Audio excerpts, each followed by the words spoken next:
દાહોદ જિલ્લાના ફતેપુરામાં Eicher tempo પલટી જતા 15 વર્ષીય કિશોરીનું કરુણ મોત નીપજ્યું। આ તારીખ 2/4/2026 ગુરુવારના રોજ બપોરે 2:30 સુધીમાં મળતી માહિતી અનુસાર દાહોદ જિલ્લાના ફતેપુરા તાલુકામાં એક ગમખ્વાર અકસ્માત સર્જાયો હતો, જેમાં 15 વર્ષીય કિશોરીનું કરુણ મોત નીપજવા પામ્યું હતું।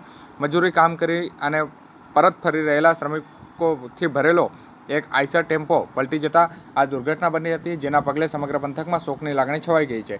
મળતી માહિતી મુજબ મોટીરેલ ગામના રહેવાસી બાબુભાઈ ગલાભાઈ કટારા અને તેમનો પરિવાર મજૂરી કામ માટે ગયો હતો અને કામ પૂર્ણ કર્યા બાદ તેઓ અન્ય શ્રમિક સાથે આઈસર ટેમ્પોમાં પરત ફરી રહ્યા હતા।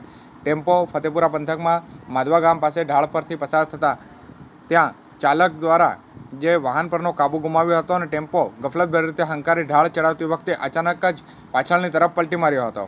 આ અકસ્માતમાં ટેમ્પાના પાછળના ભાગે બેઠેલી બાબુભાઈની 15 વર્ષીય પુત્રી કોમલ જે ગાડીના નીચે દબાઈ ગઈ હતી અને અકસ્માત બાદ ઘટના સ્થળે અફરાતફરી પણ મચી હતી અને સ્થાનિક લોકો દ્વારા તરત જ મદદ માટે દોડી આવી રેસ્ક્યુ કામગીરી હાથ ધરાઈ હતી। ત્યારે ઘાયલ કિશોરીને તાત્કાલિક 108 મારફતે ફતેપુરા સરકારી દવાખાને ખસેડવામાં આવ્યો હતો, જ્યાં ફરજ પર હાજર ડોક્ટરે તેને મૃત જાહેર કરી હતી। આ અકસ્માતમાં અન્ય શ્રમિકોને પણ નાની મોટી ઈજાઓ પહોંચી હતી।